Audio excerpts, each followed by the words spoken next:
Okay, so we're going to be looking at writing a function rule. So, in this first example, it says write a function rule from the table of data. So they gave us this table. What we want to do here is find out what equation we would use to get these numbers. So what am I doing to the x's to get my y's? That's what they're asking you for in that first bullet point. So what can I do to 1 to get -1? And what can I do to 2 to get 0? Okay, what can I do to 3 to get 1? And so you start noticing a pattern. The first thing that I notice is that I'm taking away 2. 1 minus 2 gives me -1, 2 minus 2 gives me 0, 3 minus 2 is 1, 4 minus 2 is 2. So now I have an answer. I subtract 2 from each x value. So now I have a function. My function is x minus 2. And so now I have the function for this table. Okay, here we have, it says write a function rule from a verbal expression and solve using the rule. Your Uncle Fred loaned you $210 and you charge him $35 to mow a lawn. Write the function rule for your profit. Determine the break-even point. Now the word break-even means at what point do you not make any money. So barely what you invested is the money that you have made is the money that you've put into it, basically. So profit is equal to the income minus the expenses. So how much money you made minus how much it cost you to make that money. So the profit is going to be the dependent variable, and I'm just going to write it like that because I don't have enough space, since it depends on the expenses.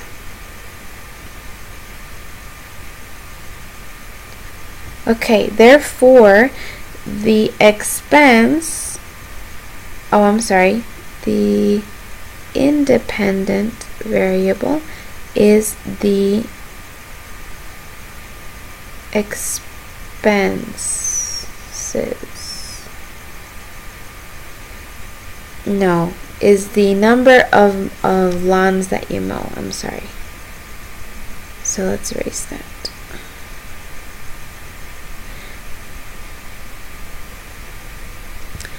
So the independent variable is the lawns that you mow. Okay? Since profit is something of the lawns you mow, so is a function of the lawns that you mow, write this equation as P of M. The constant quantity is the blank and represents the expenses. The constant quantity is the $210 that they loaned you. At the beginning, there is no profit. Okay, why? Well, because you haven't made any money. You actually have negative money because you owe your Uncle Fred still $210. Okay, so what do they want us to do? We're going to come up with an equation, okay? You're making $35 per lawn. So that's 35M. You owe your Uncle Fred $210. And don't worry about this part. I'm just going to not use it, okay? 35M is how much money you're making. 210 is the money that you still owe your uncle. So I'm going to set these equal to each other. Why? Because I want to know at what point am I finally going to start making money. So when will I be able to pay off my uncle so that I can start making money? So I set them equal to each other, and I can start by dividing. I divide both sides by 35. And all I would do on my calculator is enter that in. 210 divided by 35, and we get 6 lawns. After 6 lawns, you don't owe your uncle anything anymore. Okay, so let's go ahead and do example 3. It says write a verbal expression that could represent the function y equals 9x plus 13. So you have to come up with something. Now it says the blank variable x is being multiplied by 9. So x is the independent, is the independent variable. So we need to write that in as the independent variable. There is a constant of, the constant is a number that's in front of the variable. So in this case it's 9. The constant is 9. Relate that the blank variable is equal to 9 times x plus 13. So it says this would be the dependent variable. Y is equal to 9 times x plus 13. So they came up with a problem. They said, okay, we're going to say y is cost, and we're going to say that x is the number of CDs that you buy. So basically, there's a music store that's selling CDs. The first CD costs 13, and each additional CD is $9. Maybe there's a sale or something going on. So that would be a perfect equation to match this one. You could have come up with something different. Okay, so we talk about that there's different methods of making sure that your representations are of the same function. So here's a couple of things that you can do to make sure that you did it right. The first method is match a list or table of ordered pairs to a graph, which we've already been practicing. So how do we do that? We show that each of the pairs in the list is actually plotted on the graph and they match up. That's one way to do it, okay? If that happens, then you know that you graphed you're matching the correct things together. The second thing is match an equation to a graph. So how are we going to do that? First of all, you're going to see is the equation linear or is it not linear? That's one way to first check to see if you're matching the correct things. Then you can find points on the graph and see if you plug them in, if they work. That's another way to check that. The other thing you could do for that is find points that are in the equation and see if they would show up on the graph. So if the point 25 is a solution to the equation, then on the graph you should see a point that says 2, 5. And then the third method is matching a verbal description to a graph, an equation, or an expression written in function notation. So what you need to do here is you're going to use the verbal description to find the ordered pairs that belong to the same function and then show that they satisfy the graph or equation. So you're going to read carefully whatever it says, find points that would make sense in that particular problem, and then you're going to see if they're on the graph or if they are solutions to the equations. And last thing is to find points on the graph or ordered pairs that satisfy the equation and show that they satisfy the verbal description.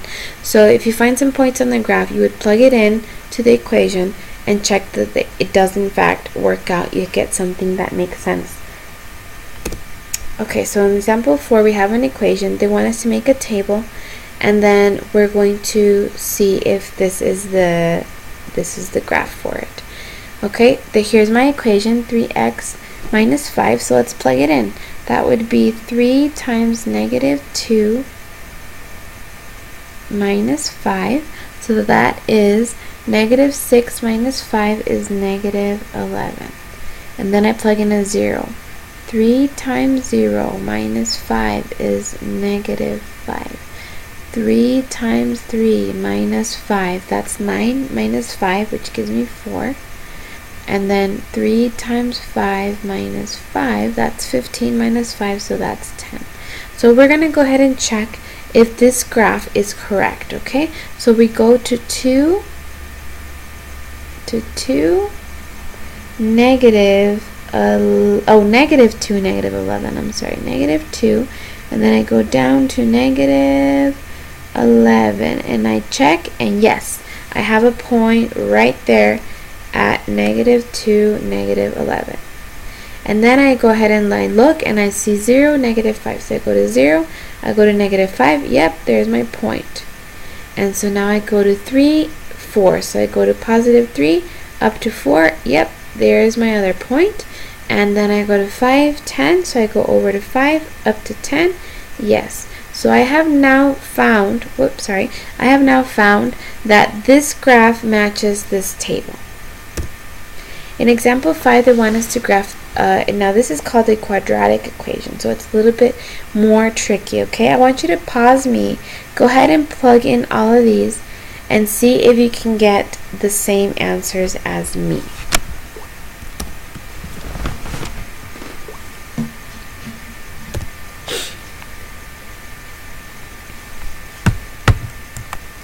Okay, so hopefully you guys were able to check it. All I did, you guys, is I plugged in for both of these x's the values here, and the only tricky thing is to remember that that little 2 means to the power of 2, which means times itself. So for example, if I was doing this one with the 3, it would be 3 times 3, or 3 squared, and then minus 6 times 3 plus 4. And that's how I ended up with -5. Now from here, I would plot my points and see if they are okay. 0, 4, so I go to 0 up to 4, yep, there's a point. And then I go to 1, -2, so I go to 1, and I might have made a mistake, but I'm not sure. Let's see.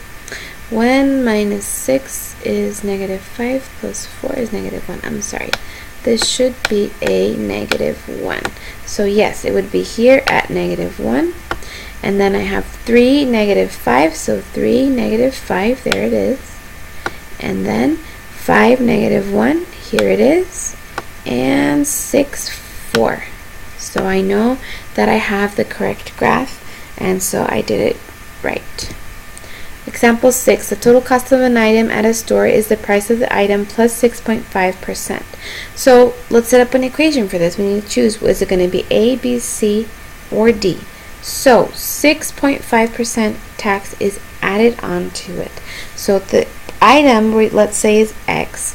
I'm adding 0.065, because remember percent, I need to change to a decimal in order to calculate what that would be. So that's going to be 0.065 times whatever the price was, because that's how I would find or calculate the sales tax. And what am I going to do with that? I'm going to add it to X, which is the price. Now these are like terms, I can add them. There's an imaginary 1 right there, so 1 plus 0.065 gives me 1.065 X, which is the cost. And the only one that says that is letter C. So that's the equation that matches the word problem. That's it.